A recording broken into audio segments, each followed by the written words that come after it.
முருகாச்சரணம். அனைவருக்கும் வணக்கம். இன்றைய ஆன்மீக பதிவாக நம்ம பார்க்க போகிறது பங்குனி உத்திரம் 2026. இந்த பங்குனி உத்திர விரதம் நம்ம எப்படி இருக்கணும், இதை பற்றின சில ஆன்மீக தகவல் தான் நான் இன்றைக்கி உங்களோட ஷேர் பண்ணிக்க போகிறேன். போன பதிவில் பங்குனி உத்திரத்தினுடைய வரலாறு கொடுத்துருந்தேன். அதை பார்க்காதவங்க நான் டிஸ்கிரிப்ஷனில் லிங்க் ஷேர் பண்ணுறேன். அந்த பதிவையும் போய் பார்த்துட்டு சப்போர்ட் பண்ணணும்னு கேட்டுக்கிறேன். வாங்க இப்போ பதிவுக்குள்ளே போகலாம். பங்குனி உத்திரம் ஏராளமான தெய்வீக திருமணங்கள் நடைபெற்ற நாள் அப்படிங்கிறதால இந்த நாளில் மேற்கொள்ளப்படும் விரதத்திற்கு கல்யாண விரதம் அப்படின்னே பேர் இருக்குது. பங்குனி உத்திரம் அன்னைக்கு விரதம் இருந்து வழிபட்டோம் அப்படின்னா எவ்வளோ நாள் திருமணம் ஆகாமல் இருக்கிறவங்க கூட சீக்கிரமே திருமணம் ஆகிடும். அவங்களுக்கு விரைவில் குழந்தை பாக்கியமும் கிடைச்சிரும் அப்படிங்கிறதான் உண்மை.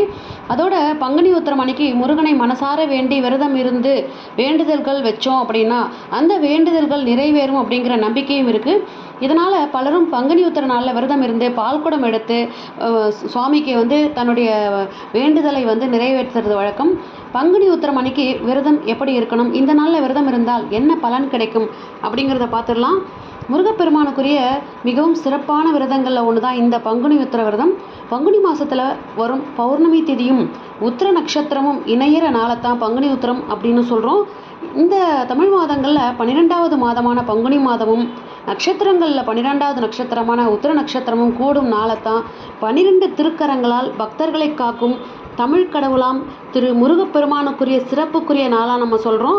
இந்த நாளில் ஏராளமான முருக பக்தர்கள் விரதம் இருந்து வழிபடுறாங்க. பங்குனி உத்திரம் அன்னைக்கு விரதம் இருந்து எப்படி நம்ம வழிபட்டோம் அப்படின்னா முருகப்பெருமானுடைய அருள் நமக்கு கிடைக்கும், வேண்டுதல்கள் நிறைவேறும் அப்படின்னு நம்ம இந்த பதிவில் தெரிஞ்சுக்க போகிறோம். இந்த ஆண்டு பங்குனி உத்திர திருநாள் ஏப்ரல் 1ஆம் தேதி புதன்கிழமை அன்னைக்கு வருது. மார்ச் 31ஆம் தேதி மாலையே உத்திர நட்சத்திரம் துவங்கி இருந்தாலும் ஏப்ரல் 1ஆம் தேதி அன்றுதான் பௌர்ணமி தேதியும் உத்திர நட்சத்திரமும் சேர்ந்து இருக்கிறது. அதனால் ஏப்ரல் 1ஆம் தேதியை பங்குனி உத்திர திருநாளாக நம்ம கருத்தில் கொண்டு நம்ம அந்த அன்னைக்கு தான் விரதம் இருந்து வழிபடணும். பங்குனி உத்திரம் விரதம் எப்படி இருக்கிறது அப்படின்னு பார்த்தீங்கன்னா, சில பேர் 48 நாள் 21 நாள் அப்படின்னு விரதம் இருக்கிறாங்க. ஆனால் பங்குனி உத்திரம் விரதம் என்கிறது ஒரே ஒரு நாள் விரதம் தாங்க. அதனால தான் ஏப்ரல் 1ஆம் தேதி அன்னைக்கு அதிகாலையில் எழுந்து குளிச்சுட்டு வீட்டை சுத்தம் செஞ்சிடணும். முருகப்பெருமானுடைய படத்தை அதாவது செவ்வரளி மலர்களாலேயோ அல்லது செம்பருத்தி பூக்களாலேயோ அல்லது மல்லிகை பூக்களாலேயோ செண்பக பூக்களாலேயோ அலங்காரம் செஞ்சுக்கோங்க. அன்றைய தினம் செவ்வரளி மலர்களால் முருகப்பெருமானை அலங்காரம் செய்வது இன்னும் சிறப்புக்குரியது அப்படின்னு சொல்லுவாங்க. அன்றைய தினம் பால், பழம், தேன், தினை மாவு, பாயசம் இது மாதிரி எது உங்களுக்கு ஈஸியாக இருக்கோ அதை நீங்கள் முருகப்பெருமானுக்கு நைவேத்தியம் செஞ்சுக்கோங்க. உங்களால் எது முடியுதோ அதை செஞ்சுங்க. முருகனின் படத்துக்கு முன்னாடி ஒரு விளக்கை ஏற்றி வச்சுட்டு கந்த சஷ்டி கவசம், கந்தகுரு கவசம் அல்லது வேல்மாறல், கந்தர் அனுபூதி, திருப்புகழ் அப்படின்னு உங்களுக்கு தெரிஞ்ச ஏதாவது ஒரு முருகனுடைய ஒரு ஸ்லோகத்தை நீங்கள் பாராயணம் செஞ்சுக்கோங்க. எந்த மந்திரமும் தெரியல அப்படின்னு நினைக்கிறவங்க ஓம் சரவணபவாய நமக அப்படிங்கிற மந்திரத்தை 108 தடவை முருகப்பெருமானை நினச்சி மனசார சொல்லுங்கள். செவ்வரளி பூக்களால் முடிஞ்சால் அர்ச்சனை பண்ணுங்கள். அதுக்கப்புறம் எந்த ஒரு காரணமும் என்ன ஒரு வேண்டுதல் நிறைவேறணும் அப்படின்றதுக்காக விரதம் இருக்கீங்களோ அதை முருகப்பெருமான் கிட்ட சொல்லி நீங்கள் வேண்டிக்கிட்டு விரதத்தை ஆரம்பிச்சிருங்க. அன்னைக்கு ஒரு நாள் முழுவதும் நீங்கள் உபவாசமாக இருக்கிறது சிறப்பு. அப்படி இருக்க முடியாதவங்க அதிகம் தண்ணீர் எடுத்துக்கோங்க. வெறும் தண்ணீர் எடுத்துக்கிட்டும் விரதம் இருக்கிறவங்க இருக்காங்க, பால் பழம் குடிச்சிக்கிட்டும் விரதம் இருக்கிறவங்க இருக்காங்க. முழு உபவாசமாக இருக்கும் அப்படின்னு அவசியம் கிடையாது. இருக்க முடிஞ்சவங்க இருங்க, முடியாதவங்க இந்த மாதிரி இருந்துக்கோங்க. அந்த அன்னைக்கு ஒரே 1 மணி நேரம் உத்திர நட்சத்திரமும் பௌர்ணமி திதியும் இணையிற அந்த 1 மணி நேரம் உங்களால் விரதம் மௌன விரதம் இருக்க முடிஞ்சா நீங்கள் என்ன நினச்சி வேண்டிக்கிறீங்களோ அந்த வேண்டுதலை முருகப்பெருமான் கண்டிப்பாக நிறைவேற்றி கொடுப்பார். அந்த அன்னைக்கு முருகன் கோவிலுக்கு போயிட்டு முருகப்பெருமானை வழிபடணும். சில கோவில்களில் அன்றைய தினம் திருக்கல்யாண வைபவம் நடக்கும், அதையும் நீங்கள் தரிசிச்சுட்டு வரலாம். மாலை 6 மணிக்கு பிறகு வீட்டில் முருகன் படத்துக்கு முன்னாடி திருப்பியும் விளக்கேற்றிட்டு நீங்கள் ஏதாவது நைவேத்தியம் படைச்சிட்டு உங்களுடைய வேண்டுதலை நீங்கள் நிறைவு பண்ணிக்கோங்க. அன்றைய தினம் திருக்கல்யாணம் அப்படிங்கிறதால, முருகனுடைய திருக்கல்யாணம் அப்படிங்கிறதால வடை பாயசத்தோடு நீங்கள் இலை போட்டு சாமி கும்பிட்ற பழக்கம் இருக்கிறவங்க அதை செய்யுங்க. அப்படி இல்லாதவங்க உங்களுடைய பழக்கம் என்னவோ அதை செஞ்சுட்டு அதை சாப்பிட்டு நீங்கள் விரதத்தை முடிவு பண்ணிக்கோங்க.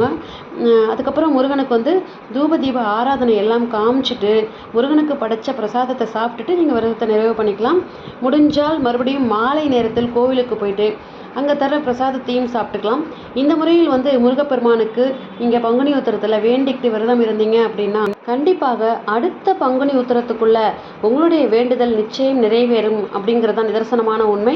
திருமணம் கைகூடணும், சிறப்பான திருமண வாழ்க்கை அமையணும், பிரிந்த கணவன் மனைவி ஒன்று சேரணும் அப்படிங்கிறவங்க பங்குனி உத்திர நாளில் விரதம் இருந்து வழிபட்டாங்க அப்படின்னா அவங்களுடைய வேண்டுதல் நிச்சயமாக நிறைவேறும் அப்படின்னு நம்பப்படுது.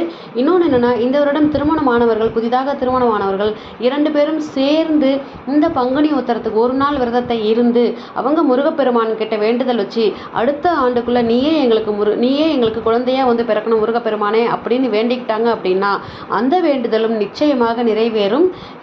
இந்த அன்னைக்கு திருமணம் கைகூடணும் அப்படின்னு நினைக்கிறவங்க திருப்புகழில் விரல் மாறணைந்து மலர்வாளி சிந்த அப்படின்னு ஆரம்பிக்கிற திருப்புகளை நீங்கள் வந்து அந்த அன்னைக்கு பாராயணம் செய்யுங்க. நிச்சயமாக உங்களுடைய திருமணம் கைகூடும் அப்படிங்கிற நல்ல தகவலோட இன்றைய ஆன்மீக பதிவை நான் முடிச்சுக்கிறேன். மற்றும் ஒரு ஆன்மீக பதிவில் சந்திக்கிறேன். இந்த பதிவு பிடிச்சிருந்ததுன்னா இந்த பதிவுக்கு ஒரு லைக் கொடுத்துட்டு உங்கள் ஃப்ரெண்ட்ஸ் அண்ட் ஃபேமிலிக்கு ஷேர் பண்ணி பாருங்கள். நீங்கள் லைக் பண்ணும்போது ஹைப் அப்படிங்கிற ஒரு ஆப்ஷன் இருக்கும். அந்த லைக் பண்ணதுக்கப்புறமா அந்த ஹைப் ஆப்ஷனையும் கிளிக் பண்ணிங்க அப்படின்னா எனக்கு சில பாயிண்ட்ஸ் கிடைக்கும். அந்த பாயிண்ட்ஸ் மூலயமா இந்த பதிவு இன்னும் 4 பேருக்கு போய் சேர வாய்ப்பு இருக்கின்றது. ஸோ மனசு இருக்கிறவங்க அந்த லைக் பட்டனையும் ஹைப் பட்டனையும் தட்டி விட்டிங்கன்னா எனக்கு ரொம்ப உதவியாக இருக்கும்னு கேட்டுக்கிட்டேன் இந்த பதிவை நான் இதோட முடிச்சுக்கிறேன்.